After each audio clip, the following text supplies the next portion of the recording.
ወዳጃችን ፈረንጆቹ በንጂ ጃምፒንግ ሲሉ ይጠሩታል። ስፖርት አይሉት አጉል ድፍረት አይሉት ከፍ ካለ ቦታ ላይ እግሮችን በሚለጠጥ ገመድ ታስሮ ወደ መሬት ዘሎ ቁልቁል እየተምዘገዘጉ ወርዶ አየር ላይ የመንጠልጠል ድርጊት ነው። በንጂ ጃምፒንግን ሙያዬ ብሎ የያዘው ሲሞን ቤሪ ከሰሞኑ 73.41 ሜትር ለሰማይ ከቀረበ ማማ ላይ እግሮቹን በገመድ ታስሮ መዝለል ብቻ ሳይሆን ከዚያን ያክል ከፍታ ላይ እየተምዘገዘገ ወርዶ በእጁ ጨብጦ የያዛትን ብስኩት የሻይ ብርጭቆ ውስጥ ነክሮ በማጣጣም ስሙን በዓለም ክብረ ወሰን መዝገብ ላይ አስመዝግቧል። የዓመቱ ቀናቶች እንዳለ አንድና ከዚያ በላይ ለሆኑ ክብረ በዓላቶች መዘከሪያ እንዲሆኑ ከተደለደሉ ሰነባብተውም የለ። እናም ከሰሞኑ 12ኛው የዓለም ክብረ ወሰን ቀን በመላው ዓለም ሲከበር ስማችንን በዓለም ክብረ ወሰን መዝገብ ላይ እናስመዘግባለን ያሉ ከ600 ሺህ በላይ ክብረ ወሰን እንሰብራለን ባይ ሰዎች የተለያዩ ድርጊቶችን ሲሞክሩ ውለዋል። ሲሞን ቤሪም እንግዲህ ይሄንን ቀን አስመልክቶ ነው እግሩ ላይ የታሰረውን ገመድ እንደ ክንፍ ተጠቅሞ ሰማይ ላይ እየተንሳፈፈ የያዛትን ብስኩት ሻይ የተሞላ ብርጭቆ ውስጥ መንከር በመቻሉ ስሙን በዓለም ክብረ ወሰን ላይ ለማሰፈር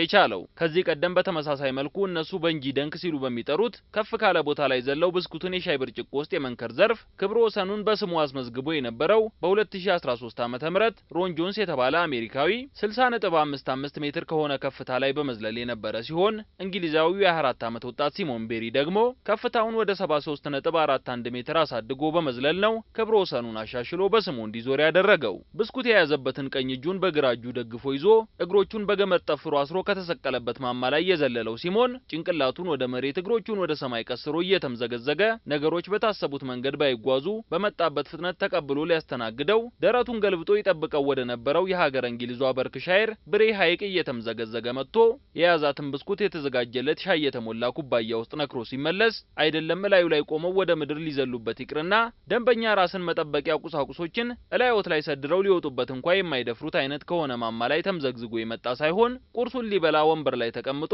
ብስኩቱን ሻይ ውስጥ የሚነክር ነበር የሚመስለው። ጭንቅላቱ ባይዘቀዘቅ ኖሮ ማለት ነው። ባሳለፍነው ነሐሴ ወር ላይ ልምምድ አድርጎ እንደነበርና በወቅቱ ግን ሙከራው ሳይሳካለት ቀርቶ እንደነበር አስተያየቱን ከስኬታማ ሙከራው በኋላ የሰጠው ሲሞን በጣም ፈታኝ ነበር። ትንሽ ፍርሃት ቢጤም አድሮብኝ ነበር። ነገር ግን ዋናው ነገር ወደ ግብ ዝም ብለ መጓዝ መሆኑን ነው የማስበው ሲል ነው የተናገረው። ሁሌም ቢሆን አዲስ ክብረ ወሰን በስሜ ለማስመዝገብ ነው ራሴን ወደፊት የምገፋው። ከዚህ ቀደም በጣም ከትልቅ ከፍታ ላይ በንጂ ዝላይን ለመከወን በሞቃ አየር ገዛ ከሚንቀሳቀሰው ባሉን የተባለ የሰማይ መጓጓዣ ላይ የመዝለል ሙከራ እንደተደረገ አውቃለሁ።